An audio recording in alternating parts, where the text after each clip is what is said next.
Doctor Babasaheb Ambedkar यांच्या 135व्या जयंतीनिमित्त बॉबी ग्रुपच्या वतीनं वार्षिक बैठक पार पडली। सोलापुरातील अनेक नगरसेवक तसंच आमदार विजयकुमार देशमुख यांची यावेळी उपस्थिती होती।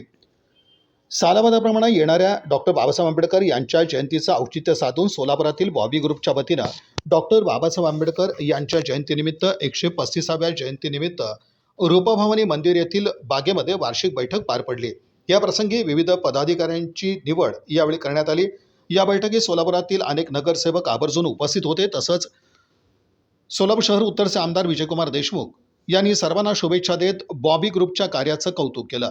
या प्रसंगी बॉबी ग्रुपचे संस्थापक अध्यक्ष अजित गायकवाड यांनी जयंतीनिमित्त आतापर्यंत कधीही खंड न पडता जयंती उत्साहात आणि शांततेत पार पडत असल्याचं सांगितलं। तस् भगवतो अरहतो सम्मा संबुद्धस्स नमो तस् भगवतो अरहतो सम्मा संबुद्धस्स नमो तस् भगवतो गच्छामि धम्मं शरणं गच्छामि यम्पि बुद्धं शरणं गच्छामि द्वितीयम्पि धम्मं तृतीयम्पि बुद्धं शरणं गच्छामि तृतीयम्पि धम्मं शरणं गच्छामि तृतीयम्पि संघं आदयामि अदिन्नदाना वीरमणि पदं समादयामि मूसावादा वीरमणि सिक्कापदं समादयामि शूरा निरय मज्जपमादठाना वीरमणि सिक्कापदं समा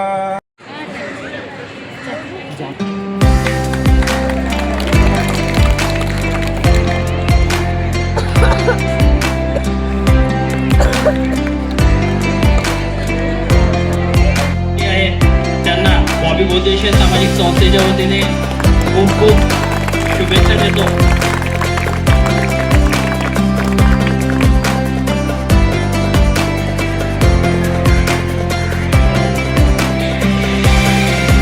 बॉबी बहुउद्देशीय समाज विकास बॉबी ग्रुपच्या अध्यक्षपदी अश्वू लोंढे यांची अध्यक्षपदी निवड झाली। मी अश्वू लोंढे यांना विनंती करतो की स्टेजवर जावं आणि सर्व पदाधिकारी आमचे बंधू फॉरेस्ट भागातील आमचे बंधू गौतमजी कसबे यांचा देखील या ठिकाणी सन्मान होत आहे। या ठिकाणी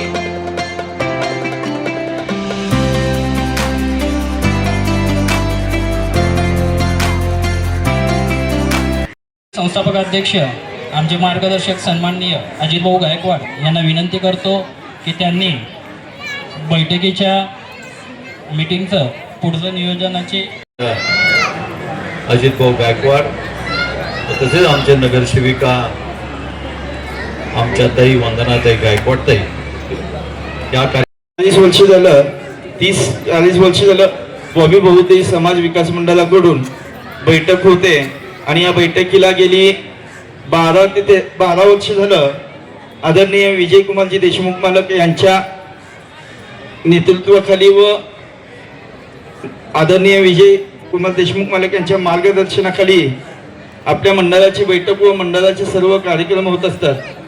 मी मंडळाच्या वतीनं दरवर्षी मोठ्या प्रमाणात मिरवणूक निघत असते आणि ही डॉक्टर बाबासाहेब आंबेडकर मध्यवर्ती ह्यामध्ये आपल्या बॉबी ग्रुपच्या मंडळाची त्यात मध्यवर्तीमध्ये इन्व्हॉल्व होऊन मध्यवर्तीच्या नेतृत्वाखाली या मंडळाची मिरवणूक निघत असते आणि ह्या मंडळाच्या माध्यमातून अनेक उपक्रम राबवण्यात येत असतात आणि मी बॉबी बहुउद्देशीय संस्थेच्या वतीनं उपस्थित सर्व इथे जमलेल्या सर्व बॉबी ग्रुपच्या कार्यकर्ते असतील, बॉबी ग्रुपला मदत करणारे असतील, सल्लागार असतील, बॉबी ग्रुपचे सर्व सभासद असतील, आज बॉबी ग्रुपच्या माध्यमातून जी मीटिंग दरवर्षी मोठ्या प्रमाणात जयंती साजरी होते, अनेक महापुरुषांच्या जयंती देखील या मंडळाच्या माध्यमातून होतात।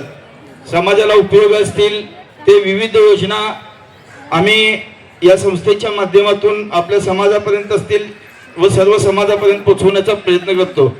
आज या मीटिंगचं आयोजन केलं आहे आणि मिरवणुकीमध्ये सर्वांनी सामील व्हावं मी असं सर्वांना विनंती करतो. बॉबी बहुउद्देशीय संस्थेच्या माध्यमातून ह्या पुढं भरपूर म्हणजे अनेक उपक्रम राबवण्याचा आमचा प्रयत्न आहे आणि आतापर्यंत राबवण्यात ह्यापेक्षा जास्त आम्ही ह्या नंतर उपक्रम राबवू एवढंच बोलतो आणि मी थांबतो. जय हिंद. गेल्या बऱ्याच वर्षापासून या बॉबी ग्रुपने एक या सोलापूर शहरामध्ये आपल्या मंडळाचा वेगळा असा एक ठसा निर्माण केलेला आहे. या मंडळाने जे उपक्रम हाती घेतलेले आहेत ते उपक्रम समाजाला उपयोगी पडणारे असे उपक्रम हे मंडळ दरवर्षी साजरा करते. हे मंडळ देखावा सुद्धा साजरा करत असताना त्या देखाव्यामध्ये डॉक्टर बाबासाहेब आंबेडकरांचे विचार समाजापर्यंत पोहोचवण्याचं काम हे मंडळ गेल्या बऱ्याच वर्षापासून करत असतं. या मंडळाच्या मीटिंगला आम्ही दरवर्षी उपस्थित असतो. तसे अजित भाऊ हे चळवळीतले कार्यकर्ते आहेत आणि चळवळीतल्या कार्यकर्त्यांना कार्यक्रम कसे घ्यायचे कसे नाही घ्यायचे याची सर्वस्वी जाणीव त्या ठिकाणी असते. या मंडळावर गेल्या बऱ्याच वर्षापासून आमदार विजयकुमार देशमुख मालकांचा हात आहे. अलीकडे त्यांचा वर्चस्व सुद्धा आमच्या मंडळाला लाभलेला आहे. मी या ठिकाणी आपल्याला सांगू इच्छितो की सध्याची जर परिस्थिती बघितली, राजकीय परिस्थिती जर बघितली तर थोडी ती विचित्र वाटू लागलेली आहे. देशमुख मालकाला काय मंडळी कोंडीत पकडण्याचं काम करत आहेत, काय मंडळी त्यांना खिंडीत पकडण्याचं काम करत आहे. परंतु त्या समोरच्या माणसाला माहित नाही की देशमुख मालक त्यांच्या बापाचे बाप आहे. तुम्ही त्याला कितीही खंडित पकडण्याचा प्रयत्न करा, परंतु हे भीमसैनिक जे बसलेत ना, हे भीमसैनिक सर्व देशमुख मालकाच्या पाठीशी उभे आहेत आणि हे भीमसैनिक त्यांच्या पाठीशी उभे असताना कुणीही या ठिकाणी जर त्यांना खंडित पकडण्याचा प्रयत्न केला तर त्या कामामध्ये ते कधीही सक्सेस होणार नाहीत. त्या कामामध्ये त्यांना कधीही यश येणार नाही. ही जी सगळी भीमसैनिक आहेत देशमुख मालकाच्या पाठीमागं खंबीरपणे ती उभा आहे.